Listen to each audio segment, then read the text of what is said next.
So yare first question number 1. Samankan festival is celebrated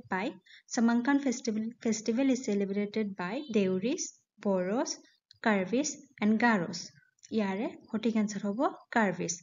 Samankan festival Karbi hokole udjapon kore aru Karbi hokolor jodi purialor kunba ejone দুকাই তেতিয়া হলে কাৰ্বি সকলৰ সেই পৰিয়ালত থকা সদস্যৰ সংখ্যা অনুযায়ী হিহতে বছৰত কেইবাবাৰ সামাংকান ফেষ্টিভেল সেলিব্ৰেট কৰে সো বুজি পালে নেক্সট কোৱেশ্চন চাও question number 2 Shachana Fai is a folk religion of which tribe?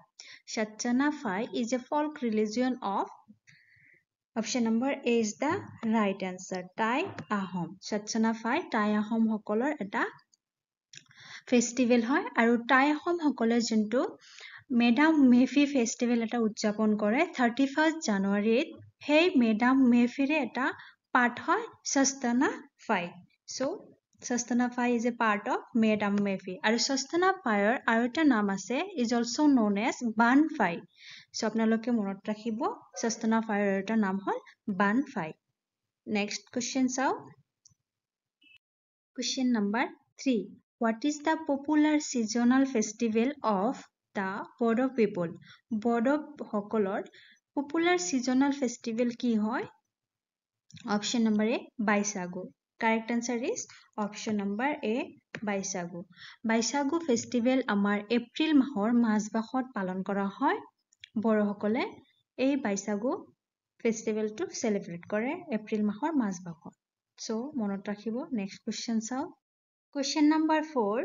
Farkanti is celebrated by which tribe? Option number A, Boros. Option number B, Karvis. Option number C, Mising. And option number D, Ravas. Yare hotik answer hol option number D. Rava. Rava hokole Farkanti namor utsav udjapon kore. Next question sao. Question number 5. In which magazine the state anthem O More Apunar Dekh was first published?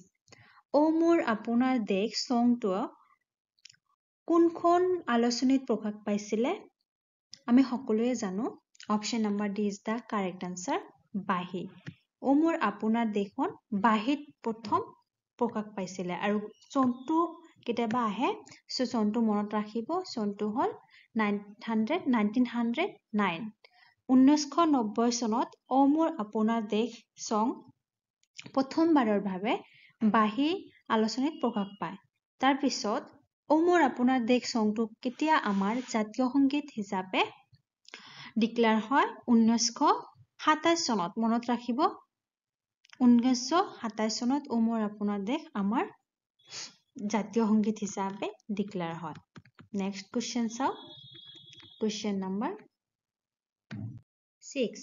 Who is the first Assamese to receive Gyanpith Award? Option number A, Hemchandra Borua. Option number B, Indra Goswami. Option number C, Virendra Kumar Bhattacharya. And option number D, Bhupen Hazarika. Yare hotik answer hobo Virendra Kumar Bhattacharya.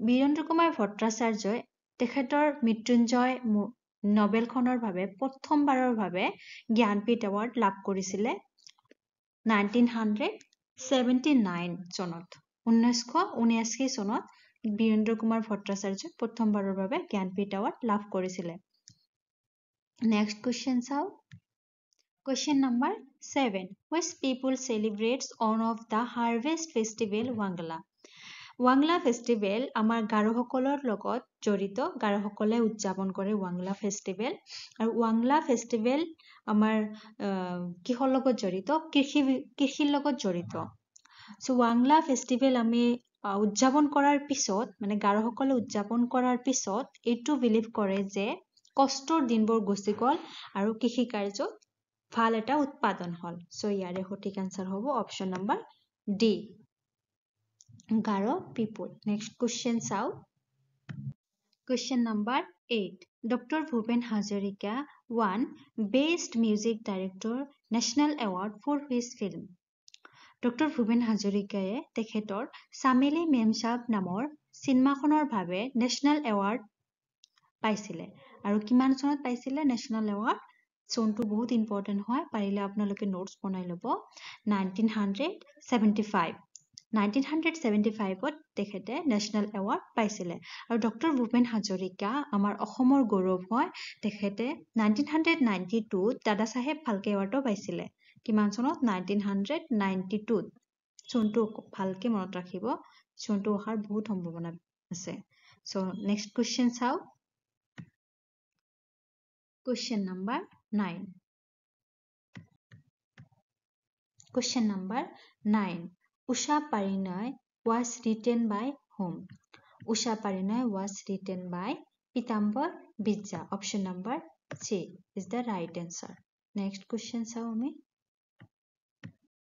Question number 10.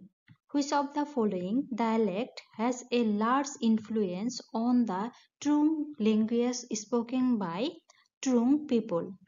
Yare hotik answer hobo option number A. Singpho dialect is the correct answer. Next question sao. Question number 11.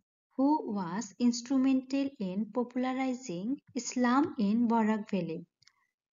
Yare hotik answer hobo option number B. Sufi Shah Jalal. Aru moi okol correct আনসাৰবোৰে কৈ আছো কিয়নো এনে এইকেইটা কৈ থাকিলে option কেইটা কৈ থাকিলে টাইম ওয়েস্ট হয় সো যোনটো সঠিক আনসার মই হেতুৱে কৈ আছো আপোনালোকে চাই থাকক নেক্সট কোৱেশ্চন চাও question number 12 Who was popularly known as Kamataratna বুলি কাক কোৱা হয় option number A is the correct answer Ambika Charan Chaudhary Ambika Charan Chaudhary Kamataratna বুলি কোৱা হয় Next question sao Question number 13 Behula Upakhyan was written by whom Behula Upakhyan was written by কোনে লিখিছিলে Option number D is the correct answer Durgabor Kayastho Kamrup Kamakhyar সাহিত্যিক আছিলে আৰু তেখেতে ষোড়শ শতিকাৰৰ এজন বিশেষজ্ঞ ওজা আছিলে সো তেখেতৰ ৰচনাসমূহ আছিলে বেহুলা উপাখ্যান বেহুলা আৰু চান্দ সদাগৰৰ কাহিনী বৰ্ণনা আদি তেখেতৰ ৰচনা আছিলে তেখেতৰ লিখিছিলে সো নেক্সট কোৱেশ্চন চাও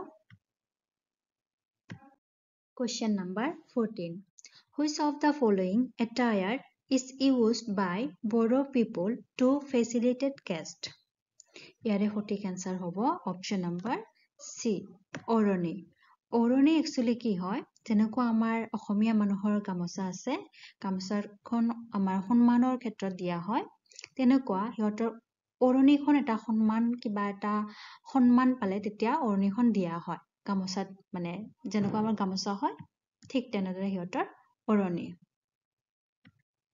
এখন সন্মানীয় ক্লথ হয় নেক্সট কোৱেশ্চন চাও Question number 15. Which of the following instrument is not playing in a bhavna? তলৰ কোনখন ভাওনাত ব্যৱহাৰ কৰা নহয় কোনখন ইনস্ট্ৰুমেন্ট ঢোল খোল তাল এণ্ড দবা ইয়াৰে সঠিক আনসাৰ হ'ল অপচন নম্বৰ A ঢোলটোৱে আমাৰ ভাওনাবোৰত ব্যৱহাৰ কৰা নহয় নেক্সট কোৱেশ্চন চাও Question number 16. Who wrote the book Janma Rahasya কোনে লিখিছিলে ইয়াৰে সঠিক আনসাৰ হ'ব অপচন নম্বৰ B মাধৱদেৱে লিখিছিলে So next question চাও Question number 17. Which of the following is not a form of Ojapali dance ইয়াৰে সঠিক আনসাৰ হ'ব option number D Saitayanni is not a form of Ojapali dance to actually আমাৰ অসমৰ dance হয় আৰু যেনেকুৱা আমি বিহু পালন কৰো তেনেকে Ojapali dance to আৰু next question চাও question number 18 Bohua dance is a traditional event of which people option number A Sonowal Kasaris people option number B Bodo people and option number C Khasi people option number D Karbi people এর সঠিক answer হ'ব option number A Sonowal Kasaris people. Next question, so Question number 19. Pratima Borua Pandey is best known for what? Rava Sangeet, Gwalpariya Sangeet. Obviously, Gwalpariya Sangeet. Gwalpariya লোকগীতৰ ভাৱে জনপ্ৰিয় হয় আমাৰ Pratima Pandey Barua. Next question চাওঁ। আজিৰ ভিডিঅ' ইমানলৈকে শেষ। যদি ভিডিঅ'টো ভাল লাগিছে তেতিয়াহ'লে লাইক কৰিব, শ্বেয়াৰ কৰিব আৰু মোৰ চেনেলটো ছাবস্ক্ৰাইব কৰিব। ধন্যবাদ।